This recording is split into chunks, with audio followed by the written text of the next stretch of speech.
यसो त विशाल भण्डारीलाई अमेजोन जंगलमा पाइने सबैभन्दा शक्तिशाली एनाकोन्डा पनि भन्ने गरिन्छ। यो एनाकोन्डा यति शक्तिशाली छ कि पछिल्लो पुस्ताका सबै उम्दा र लोकप्रिय कमेडियनहरूलाई आफ्नो काखीमा चेपेर राखेका छन्। रोचक कुरा त यहाँनिर छ कि दिपाश्रीलाई समेत च्यापेर राखेको छ।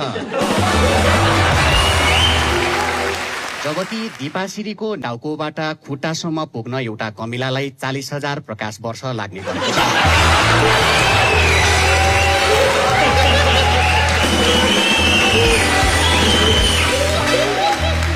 विश्व शक्तिको सङ्घर्षमा चाइना र भारतको युद्धले भुटान, बङ्गलादेश, पाकिस्तान, अफगानिस्तान मुख्य जोखिममा रहे पनि दिपाश्रीको कारणले नेपाल सुरक्षित मानिन्छ।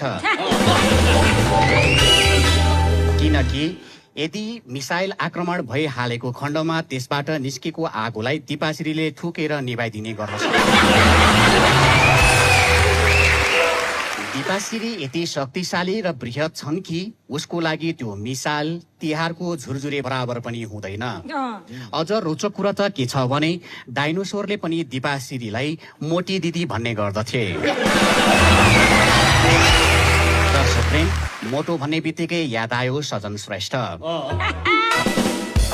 हाम्रो नाङ्गो आँखाले हेर्दा चन्द्रमामा देखिरहेको कालो दाग खास कालो दाग नभई सजन श्रेष्ठको छाया परेको हो।